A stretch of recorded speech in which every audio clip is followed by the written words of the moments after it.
In part 1, I talked about some general principles that I use in putting together online courses. I also talked about using a PC versus a Mac. And while you could use either one, I actually prefer to use the PC for online course development. The reason is that the PC-based software, at least that I've used, tends to be more sophisticated and user-friendly. Finally, I talked about the importance of KISS. Keep it simple, stupid. Then in part 2A, I focused on hardware considerations. In this part, I'm going to focus on screencasting, what it is, and how you can use it for developing your online classes. Then I'm going to talk about software options for developing your online classes. Screencasting is a fancy term for video capture of what is on your computer screen and the associated audio of what you're describing as you are going through the presentation. You can use screencasting for tutorials, narrated lectures, explanations of how to solve a problem, review of examinations, or whatever you can think of. You might think about how you conduct your face-to-face classes with you writing on the board and explaining what you're doing, but with a few tweaks, screencasting allows you to produce a digital recording of your teaching. Screencasting provides some benefits to your students that are not present in face-to-face classes. A major benefit is that students can watch your screencast when it's convenient for them and at their own pace. For example, if they miss something, they can back up the recording and watch it again. In addition, they can watch the screencast multiple times to enhance their understanding of what you're presenting. With screencasting, it's just you and the computer with no interruptions. Therefore, you can focus on the material being presented and refine and edit it before sending it out to your students. Finally, it's relatively easy to master. If you can use the computer and have the proper equipment and software, then you can screencast. The major downside of using screencasting as an instructional tool is that your students are not there. What that means is that you can't look into their eyes to determine whether they're understanding what you're presenting. Also, there's no interaction between you and the students. PowerPoint is probably the major software tool that you will use to create content. I suspect that you're already proficient at putting PowerPoint presentations together, so you're more than halfway there. But you may be most used to making impromptu PowerPoint presentations, where you've prepared the PowerPoint and have a reasonably good idea of what you want to say, but you just start speaking and go through the presentation based on that preparation, kind of like your classroom lectures. But since it's just you and the computer, you might think about sketching out your script in the Notes feature of PowerPoint. I know this takes more time up front. However, it forces you to be more focused and minimizes the screw-ups as you're recording. If you're illustrating how to do something, for example, the steps you would go through to solve a problem, a process used in a certain industry, how to use a piece of software, you could share your screen. And if you have a tablet like the Surface Pro that I mentioned in the presentation on software, you could capture your illustrating the problem solving as you were talking. Also, if there's a really good illustration of some industry process that's available online, you could capture that on your computer screen and annotate it if you had a connected tablet, or just talk through it. The most limiting factor of screencasting is your imagination. Once you start using it, I suspect that your creativity will take you in directions that you never thought possible. If you're still not convinced, though, you might just Google screencasting examples and see how others have used this powerful tool. There are a number of different software products available for you to use in screencasting. One that's freely available to you inside of Canvas is Panopto. I'm going to do a little video later to illustrate where you can find Panopto in your Canvas course and how to use it easily for screen capture.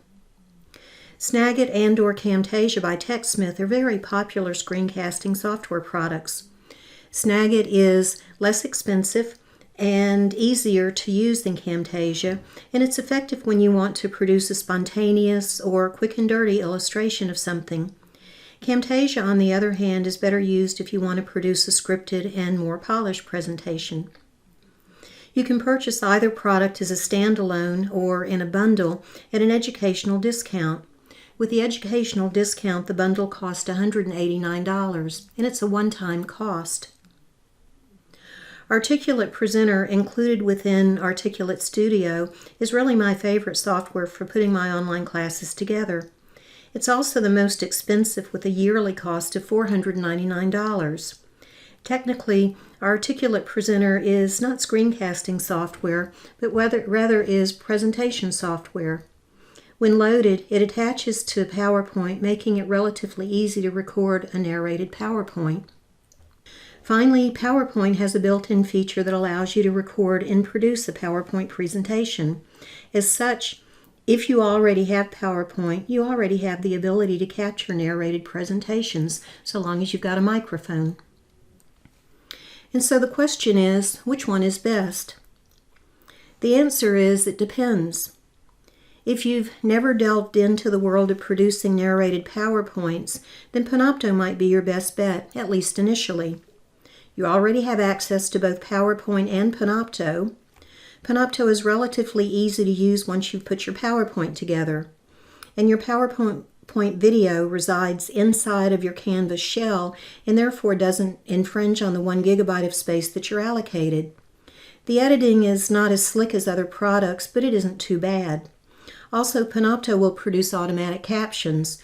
The caveat, though, is that the captioning really isn't all that great, at least from my perspective. Another option is the record feature within PowerPoint. With PowerPoint, you can record one slide at a time, so you can go back and re-record one slide at a time. The resulting file size tends to be pretty large, though, and if you upload it to your Canvas shell, it can quickly eat up your allocated space. An option, though, would be to save the narrated video on your Google Drive and just add a link to your Canvas course. If you want a better tool, then Camtasia could be the answer. There's a bit of a learning curve, and the online tutorials are available to help guide you through how to use it. Editing the videos is relatively straightforward, and you end up with a single MP4 file that can be uploaded to YouTube, and this will provide automatic captions. My experience is that the YouTube captioning is superior to that of Panopto. If your video resides on YouTube, you can embed the link in your Canvas course, thereby avoiding infringing on your allocated Canvas space. I'm using Camtasia to record these presentations. The best tool from my perspective is Articulate Presenter within Articulate Studio. With Articulate Presenter, you can record one slide at a time. The significance of this is you can go back and re-record that slide if you screw up, which I do a lot. The resultant presentation is produced in HTML5. If you don't know what that means, don't worry. It basically means that it should play natively in any browser. The downside of the Articulate presentation includes the cost and also the fact that the resultant presentation is a series of individual files as opposed to a single MP4 video. What this means is that you can't easily upload it to YouTube for captioning. As you're thinking about how to incorporate screencasting into your Canvas class, one thing that you should keep in mind is that each of your Canvas classes has only 1 GB of storage. While this may sound like a lot, video files tend to be pretty large. And if you have a lot of videos that you upload to your Canvas class, you could quickly run out of space. Therefore, unless you're using Panopto, you might consider storing your videos in your Google Drive or some other external space and just linking them in your Canvas course. If you decide to go the screencasting route, one huge caveat is that you should avoid Flash-produced files. The reason is that Flash is going away very quickly. Ultimately, you want to produce presentations that are mobile-friendly. What this means is that you want students to be able to view them on multiple devices, including their smartphones. If you have questions about any of this stuff or would like for me to go into more depth on any of it, just let me know. In part 3, I'm going to talk a little bit about accessibility, and I'm going to end with trying to put all of this together, so stay tuned.